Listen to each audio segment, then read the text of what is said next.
ಬಸವಣ್ಣನೇ ನಮೋ ನಮಃ,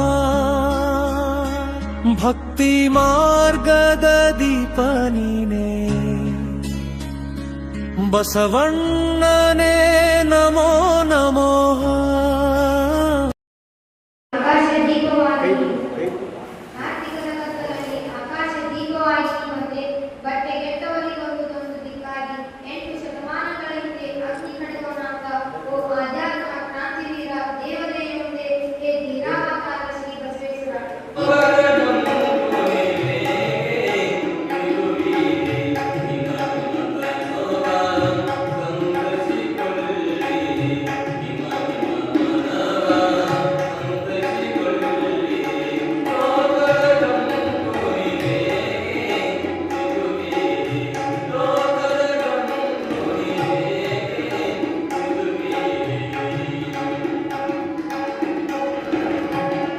ಸಮಸ್ತ ನಾಡಿನ ಜನತೆಗೆ ನಿಮ್ಮ ಮನೆಮಗ ಲಕ್ಷ್ಮೀಕಾಂತ್ ಮಾಡುವ ನಮಸ್ಕಾರಗಳು.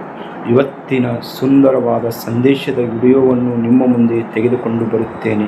ಇವತ್ತಿನ ಸಂದೇಶ ಏನಪ್ಪ ಅಂದರೆ, ಇಂದು ಶ್ರಾವಣ ಪ್ರಾರಂಭವಾಗಿ 15 ದಿನಗಳ ಆಗ್ತಾ ಬಂತು. ಶ್ರಾವಣ ಮಾಸದಲ್ಲಿ ಎಲ್ಲಿ ನೋಡಿದಲ್ಲಿ ಭಜನೆ, ಕೀರ್ತನೆ, ಪುರಾಣ, ಪ್ರವಚನ, ಉಪನ್ಯಾಸಗಳು ನಡೆಯುತ್ತಿವೆ.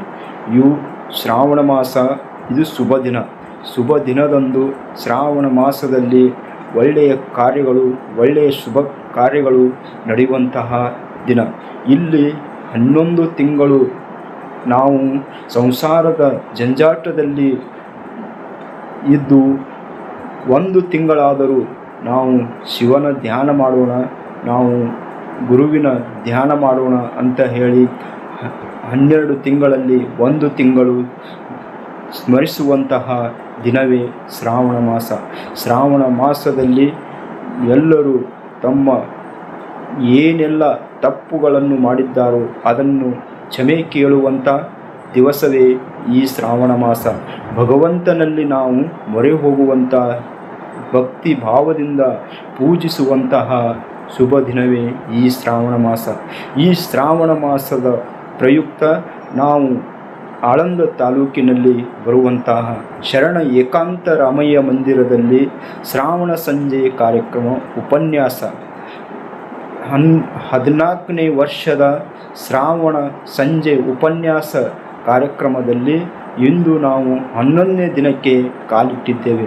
11ನೇ ದಿನದ ಶ್ರಾವಣ ಮಾಸ ಕಾರ್ಯಕ್ರಮದಲ್ಲಿ ನನಗೆ ವೇದಿಕೆ ಮೇಲೆ ಮುಖ್ಯ ಅತಿಥಿಯಾಗಿ ಅವಕಾಶವನ್ನು ಕಲ್ಪಿಸಿಕೊಟ್ಟಂತಹ ಶರಣ ಬಳಗದವರಿಗೆ ನನ್ನ ವತಿಯಿಂದ, ಸಂಸ್ಕಾರದ ಬೆಳಕು ವತಿಯಿಂದ ತುಂಬು ಹೃದಯದ ಧನ್ಯವಾದಗಳನ್ನು ಅರ್ಪಿಸುತ್ತೇನೆ. ಇಂಥ ಅದ್ಭುತವಾದಂಥ ಅವಕಾಶವನ್ನು ಕಲ್ಪಿಸಿಕೊಟ್ಟು ನನಗೆ ವೇದಿಕೆ ಮೇಲೆ ಸತ್ಕರಿಸಿದಂತಹ ಶರಣ ಸಾಹಿತ್ಯ ಪರಿಷತ್ ತಾಲೂಕಾ ಘಟಕ ಆಳಂದ ಶರಣ ಬಳಗದವರಿಗೂ ನಾನು ನನ್ನ ಭಕ್ತಿಪೂರ್ವಕ ಶರಣಾರ್ಥಿ. ನಾವು ಶರಣರ ನಾಡಿನಲ್ಲಿ ನಡೆದು ಅವರ ಮಾರ್ಗದರ್ಶನದಲ್ಲಿ ನಾವು ನಡೆಯೋಣ. ಅಂದರೆ ಇವತ್ತಿನ ಸನ್ಮಾನದಲ್ಲಿ ನನಗಿಂತೆ ಕಾಣಿಕೆಯಾಗಿ ಕೊಟ್ಟಂತಹ ಪುಸ್ತಕ, ಅದು ಶರಣರ ಮಾರ್ಗ ಅನ್ನುವ ಪುಸ್ತಕ ನನಗೆ ಇವತ್ತು ಕಾಣಿಕೆಯಾಗಿ ಬಂದಿದೆ. ಶರಣರ ಮಾರ್ಗದಲ್ಲಿ ನಡೆದುಕೊಂಡು ಬರುತ್ತಿರುವಂತಹ ಎಲ್ಲ ಶರಣ ಬಂಧುಗಳಿಗೆ ನನಗೆ ಇವತ್ತು ಅವರ ಮಾರ್ಗದಲ್ಲಿ ನಮ್ಮನ್ನು ನಡೆಸುವಂಥ ಪ್ರಯತ್ನ ಮಾಡ್ತಾ ಇದ್ದಾರೆ. ಯಾರಪ್ಪ ಅಂದರೆ ಅವರೇ ಶರಣ ಸಾಹಿತ್ಯ ಪರಿಷತ್ತಿನರವರು ಹಾಗೂ ಕನ್ನಡ ಜಾನಪದ ಸಾಹಿತ್ಯ ಪರಿಷತ್ ತಾಲೂಕಾ ಘಟಕದ ಅಪ್ಪಸಾಬ್ ಬಿ ತೀರ್ಥೆ ಗುರುಗಳು. ಇವರು ನಿವೃತ್ತಿ ಶಿಕ್ಷಕರು. ಇವರು ಮಾರ್ಗದಲ್ಲಿ, ಅಂದರೆ ಯಾವ ರೀತಿ ನಾವು ಶರಣರ ಮಾರ್ಗದಲ್ಲಿ ನಡೆದಾಗ ನಮ್ಮ ದಾರಿ ಒಳ್ಳೆಯದಾಗುತ್ತೆ. ಶ್ರಾವಣ ಸಂಜೆ ಉಪನ್ಯಾಸ ಕಾರ್ಯಕ್ರಮದಲ್ಲಿ ಇವತ್ತಿನ ಕಾರ್ಯಕ್ರಮದ ಅಧ್ಯಕ್ಷತೆಯನ್ನು ವಹಿಸಿದಂತಹ ಮಾಂತೇಶ್ ಸೋಮ ಜ್ಯುವೆಲರಿ ಅಂಗಡಿ ಮಾಲೀಕರು, ಅದೇ ರೀತಿ ಉಪನ್ಯಾಸವನ್ನು ಕೊಡಲು ಆಗಮಿಸಿರುವಂತಹ ಧರ್ಮರಾಯ್ ಕೊರಳಿ ಶಿಕ್ಷಕರಿಗೂ ಈ ರೀತಿ ಮುಖ್ಯ ಅತಿಥಿಗಳಾಗಿ ಆಗಮಿಸಿದಂತಹ ಅತಿಥಿಗಳಿಗೂ ಮತ್ತು ಈ ಕಾರ್ಯಕ್ರಮಕ್ಕೆ ಶೋಭೆ ತಂದಂತಹ ಎಲ್ಲ ಶರಣು ಬಂಧು ಬಳಗಕ್ಕೂ ವತಿಯಿಂದ, ಸಂಸ್ಕಾರದ ಬೆಳಕು ವಾಹಿನಿ ವತಿಯಿಂದ ಎಲ್ಲರಿಗೂ ಶರಣು ಶರಣಾರ್ಥಿ ಅಂತ ಹೇಳುತ್ತಾ, ಇವತ್ತು ನಾವು ಉಪನ್ಯಾಸ ವಿಷಯದಲ್ಲಿ ಒಳ್ಳೆಯ ಸಂದೇಶವನ್ನು ಕೊಟ್ಟಂತಹ ಧರ್ಮರಾಯ್ ಕೊರಳಿ ಸರ್ ಅವರು ಇವತ್ತು ಯಾವ ರೀತಿ ಬಸವಣ್ಣನವರು ತಮ್ಮ ಮಾರ್ಗದಲ್ಲಿ ಎಲ್ಲ ಶರಣರನ್ನು ನಡೆಸಿಕೊಂಡು ಅವರನ್ನು ಒಂದುಗೂಡಿಸಿದ್ದಾರೋ ಅದೇ ಮಾರ್ಗದಲ್ಲಿ ಶ್ರಾವಣ ಸಂಜೆ ಉಪನ್ಯಾಸ ಕಾರ್ಯಕ್ರಮದಲ್ಲಿ ಶರಣಬಸಪ್ಪ ಇಟಗಿ ಸರ್ ಅವರು, ಮುನಿಂಗಪ್ಪ ಮಟಗಿ ಸರ್ ಅವರು ಹಾಗೂ KGV ಬಳಗ ಎಲ್ಲ ಶರಣರು ಇವತ್ತು ಏಕಾಂತರಾಮಯ್ಯ ಮಂದಿರದಲ್ಲಿ 14ನೇ ವರ್ಷದ ಶ್ರಾವಣ ಸಂಜೆ ಉಪನ್ಯಾಸವನ್ನು ಇಲ್ಲಿಯವರೆಗೆ ನಡೆಸಿಕೊಂಡು ಬಂದಿದ್ದಾರೆ. ಅವರೆಲ್ಲರಿಗೂ ನನ್ನ ವತಿಯಿಂದ, ಸಂಸ್ಕಾರದ ಬೆಳಕು ವಾಹಿನಿ ವತಿಯಿಂದ ತುಂಬು ಹೃದಯದ ಶರಣು ಶರಣಾರ್ಥಿಗಳು ಅರ್ಪಿಸುತ್ತೇನೆ. ಹಕ್ಕಿಗಳ ಬಗ್ಗೆ ನಮಗೆ ಉಪನ್ಯಾಸದ ಮೂಲಕ ತಿಳಿಸಿದ್ದಾರೆ. ಯಾವ ರೀತಿ ಹಕ್ಕಿಗಳು ಬದುಕಬೇಕು ಅನ್ನುವುದು ಶರಣರು ಕಾಳು ಕಡಿಗಳನ್ನು ತಿನ್ನುವ ಹಾಗೆ ಅವರು ವ್ಯವಸ್ಥೆ ಮಾಡ್ತಾ ಇದ್ದರು. ಅವರು ಹಕ್ಕಿ ಹೊಡೆಯುತ್ತಿರಲಿಲ್ಲ. ಹೊಲದಲ್ಲಿ ಜೋಳ ಬಿತ್ತಿದಾಗ ಕಲಬುರಗಿ ಶರಣ ಬಸವೇಶ್ವರರು ಹಕ್ಕಿ ಹೊಡಿತಿರಲಿಲ್ಲ. ಹಕ್ಕಿಗಳ ಪಾಲು ಹಕ್ಕಿಗೆ ಹೋಲಿ ಅಂಥೇಳಿ ಹಕ್ಕಿಯ ತಿಂದ ನಂತರ ಎಷ್ಟು ಉಳಿಯುತ್ತೆ ಅದೇ ರಾಶಿಯನ್ನು ಮಾಡಿ ಮನೆಗೆ ತಂದಂತಹವರು ಬಸವೇಶ್ವರವರು. ಅರಳಗುಂಡಿಗೆಯಲ್ಲಿ ಅವರಿಗೆ ಕರ್ಕಿ ಹೊಲ ಬಂದಿತ್ತು. ಕರ್ಕಿ ಹೊಲ ಬಂದಾಗ ಆ ಕರ್ಕಿ ಹೊಲದಲ್ಲಿ ಅವರು ಬಿತ್ತನೆ ಮಾಡಿದರು. ಬಿತ್ತನೆ ಮಾಡಿದಾಗ ಅಲ್ಲೊಂದು ದಂಟು ಇಲ್ಲೊಂದು ದಂಟು ಅಂಥೇಳಿ ಜೋಳದ ದಂಟು ಎದ್ದಿತು. ಆಗ ಅದನ್ನು ಹಕ್ಕಿ ಹೊಡೆಯಲಿಲ್ಲ. ಬೇರೆ ಹೊಲಗಳಲ್ಲೆಲ್ಲ ಹಕ್ಕಿ ಹೊಡೆಯುತ್ತಿದ್ದರು. ಅದು ಹಕ್ಕಿಗಳಿಗೆ ಅವರು ಓಡಿಸುತ್ತಿದ್ದರು. ದಾಸೋಹ ಮೂರ್ತಿ ಶರಣ ಬಸವೇಶ್ವರರು ಅವರು ಹಕ್ಕಿ ಹೊಡೆಯಲಿಲ್ಲ. ಅದರ ಬದಲಿಗೆ ಅವರು ಹಕ್ಕಿಗಳಿಗೆ ನೀರು ಕುಡಿಯಲು ಅವರು ಒಂದು ಹೌದನ್ನೇ ನಿರ್ಮಾಣ ಮಾಡಿದ್ದರು. ನಿರ್ಮಾಣ ಮಾಡಿ ಅವುಗಳಿಗೆ ನೀರು ಕುಡಿಯಲು ವ್ಯವಸ್ಥೆ ಮಾಡಿದರು. ಆದರೂ ಆ ರಾಶಿ ಸಂದರ್ಭದಲ್ಲಿ ಹೆಣ್ಣು ಮಕ್ಕಳಿಗೆ ಹೇಳಲು ಹೋದಾಗ ಯಾರೂ ಬರುತ್ತಿರಲಿಲ್ಲ. ಆ ವಯಸ್ಸಾದ ಹಣ್ಣಾದ ಅಜ್ಜಿ ಅವರ ಹೊಲಕ್ಕೆ ಬಂದು ಆ ಹೊಲದಲ್ಲಿ ಜೋಳವನ್ನು ಕೊಯ್ದು ಅದನ್ನು ಗೂಡು ಮುರಿದು ಹಂತಿ ಹೊಡೆದು ಅದಕ್ಕೆ ರಾಶಿಯನ್ನು ಮಾಡಿ ಬೆಟ್ಟದಂಥ ರಾಶಿಯನ್ನು ಕಂಡರು. ಶರಣರು ಹಕ್ಕಿಗಳಿಗೆ ಅವರು ತಿನ್ನಲು ಕೊಟ್ಟು ಉಳಿದಿದ್ದನ್ನು ಮನೆಗೆ ತರುವಂಥ ದಾಸೋಹಿಗೆ ಅವರು ಒಪ್ಪಿಸಿದರು. ಅಂಥ ಶರಣರ ಕಾಲದಲ್ಲಿ ಅಂಥ ಮಹಿಮೆಗಳನ್ನು ನಡೆದಿವೆ. ಅದೇ ರೀತಿ ಇಲ್ಲಿ ಒಂದು ವಚನ ನೆನಪಿಗೆ ಬರುತ್ತದೆ. ಬಸವಣ್ಣನವರ ಒಂದು ವಚನ ನೆನಪಿಗೆ ಬರುತ್ತದೆ.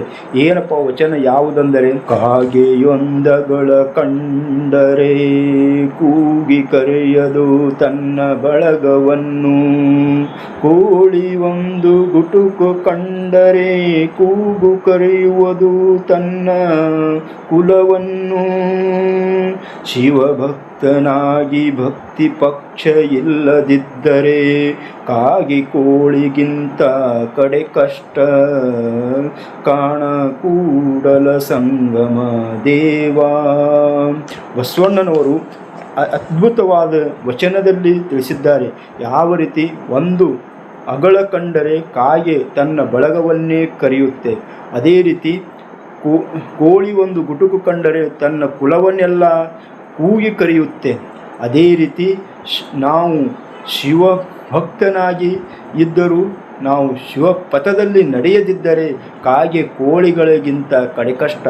ಎಲ್ಲರನ್ನೂ ಒಂದುಗೂಡಿಸುವ ಕೆಲಸ ಈ ಶ್ರಾವಣ ಸಂಜೆ ಕಾರ್ಯಕ್ರಮದಲ್ಲಿ ಸಂಜಯ್ ಪಾಟೀಲ್ ಸರ್ ಅವರು ಎಲ್ಲರನ್ನೂ ಒಂದುಗೂಡಿಸಿ ಶರಣರ ಮಾರ್ಗದಲ್ಲಿ ನಡೆಸುವ ಪ್ರಯತ್ನ, ಎಲ್ಲರನ್ನು ಶರಣರ ಮೇಳದಲ್ಲಿ ಕೂಡಿಸುವಂತಹ ಕೆಲಸ ಯಾರು ಮಾಡ್ತಿದ್ದಾರಪ್ಪ ಅಂದರೆ ಶ್ರಾವಣ ಸಂಜೆ ಉಪನ್ಯಾಸ ಕಾರ್ಯಕ್ರಮವನ್ನು ಆಯೋಜಿಸಿ ಎಲ್ಲ ಶರಣರನ್ನು ಈ ಅನುಭವ ಮಂಟಪ ಶರಣ ಏಕಾಂತರಾಮಯ್ಯ ಮಂದಿರದಲ್ಲಿ ಎಲ್ಲರನ್ನೂ ಕೂಡಿಸುತ್ತಿದ್ದಾರಲ್ಲ, ಶರಣರ ಮಾರ್ಗದಲ್ಲಿ ನಡೆಯುವಂತೆ ಅವರಿಗ ತೆರೆಯ ಹಿಂದೆ ನಿಂತು ಎಲ್ಲರಿಗೂ ಶರಣರ ವಿಚಾರಧಾರೆಗಳನ್ನು ಹಂಚಿಕೊಳ್ಳುವ ಒಂದು ಸುಧಾವಕಾಶವನ್ನು ಈ ಶ್ರಾವಣ ಸಂಜೆಯ ಮೂಲಕ ಕಲ್ಪಿಸಿಕೊಟ್ಟಂತಹ ಸಂಜಯ್ ಪಾಟೀಲ್ ಸರ್ ಅವರಿಗೆ ನನ್ನ ವತಿಯಿಂದ ಸಂಸ್ಕಾರದ ಬೆಳಕು ವಾಹಿನಿ ವತಿಯಿಂದ ಅಭಿನಂದನೆಗಳನ್ನು ಅರ್ಪಿಸುತ್ತಾ, ಅದೇ ರೀತಿ ಅಪ್ಪಸಾಬ್ ತೀರ್ಥೆ ಗುರುಗಳು ಯಾವ ರೀತಿ ಕಾಗೆ ಬಳಗ ಅನ್ನುತ್ತಾರಲ್ಲ, ಅಪ್ಪಸಾಬ್ ತೀರ್ಥೆ ಸರ್ ಅವರ ಗುರೂಜಿಯವರ ಬಳಗ ಇದೆ. ಅವರು ಎಲ್ಲ ಶರಣರನ್ನು ಎಲ್ಲ ಜನರನ್ನು ಒಂದು ಕಡೆ ಸೇರಿಸುವಂತಹ ಕೆಲಸ ಕಾಯಕ ಮಾಡುತ್ತಿದ್ದಾರೆ. ಅಂಥ ಶರಣರಿಗೆ ನಾನು ನನ್ನ ವತಿಯಿಂದ ಸಂಸ್ಕಾರದ ಬೆಳಕು ವಾಹಿನಿ ವತಿಯಿಂದ ತುಂಬು ಹೃದಯದ ಕೃತಜ್ಞತೆಗಳನ್ನು ಅರ್ಪಿಸುತ್ತೇನೆ. ಇವತ್ತಿನ ಶ್ರಾವಣ ಸಂಜೆಯಲ್ಲಿ ನಾನು ಉಪನ್ಯಾಸಕ ಮಾಲಿಕೆಯಲ್ಲಿ ಇವತ್ತಿನ ನನಗೆ ಅತಿಥಿ ಸ್ಥಾನವನ್ನು ನನಗೆ ಅವಕಾಶವನ್ನು ಕಲ್ಪಿಸಿಕೊಟ್ಟಂಥ ಅಖಿಲ ಭಾರತ ಶರಣ ಸಾಹಿತ್ಯ ಪರಿಷತ್ ತಾಲೂಕು ಘಟಕ ಆಳಂದ ಶರಣರ ಬಳಗಕ್ಕೆ ನಾನು ನನ್ನ ವತಿಯಿಂದ ಸಂಸ್ಕಾರದ ಬೆಳಕು ವತಿಯಿಂದ ತುಂಬು ಹೃದಯದ ಅಭಿನಂದನೆಗಳನ್ನು ಅರ್ಪಿಸುತ್ತಾ, ಇವತ್ತಿನ ಸಂದೇಶವನ್ನು ಹೇಳುವಂಥ ಅವಕಾಶ ನನಗೆ ಕಲ್ಪಿಸಿಕೊಟ್ಟಂಥ ಎಲ್ಲರಿಗೂ ಶರಣಾರ್ಥಿಗಳನ್ನು ಹೇಳುತ್ತಾ ಒಂದು ವಚನದೊಂದಿಗೆ ನನ್ನ ಮಾತುಗಳಿಗೆ ವಿರಾಮ ಕೊಡುತ್ತೇನೆ. ಮುನ್ನ ಮಾಡಿದ ಪಾಪ ಬೆನ್ನ ಬಿಡದ ನಕ್ಕ, ಇನ್ನು ಬಯಸಿದುಂಟೆ ಭಕ್ತಿಯುಳ್ಳವರ ನೋಡಿ ನೋಡಿ ಬಯಸಿದುಂಟೆ, ಕೂಡಲ ಸಂಗಮ ದೇವರಲ್ಲಿ ಮುನ್ನವರ ಪಡೆಯದ ನಕ್ಕ. ಅಂದರೆ ವಚನವನ್ನು ಶರಣ ಬಳಗಕ್ಕೆ ಅರ್ಪಿಸುತ್ತಾ, ಇವತ್ತಿನ ನನಗೆ ವೇದಿಕೆ ಮೇಲೆ ಮಾತನಾಡಲು ಅವಕಾಶವನ್ನು ಕಲ್ಪಿಸಿಕೊಟ್ಟಂತಹ ಎಲ್ಲ ಶರಣು ಬಳಗಕ್ಕೆ ನನ್ನ ವತಿಯಿಂದ ಸಂಸ್ಕಾರದ ಬೆಳಕು ವತಿಯಿಂದ ತುಂಬು ಹೃದಯದ ಧನ್ಯವಾದಗಳನ್ನು ಅರ್ಪಿಸುತ್ತಾ ನನ್ನ ಮಾತುಗಳಿಗೆ ವಿರಾಮ ಕೊಡುತ್ತೇನೆ. ಶರಣಾರ್ಥಿ.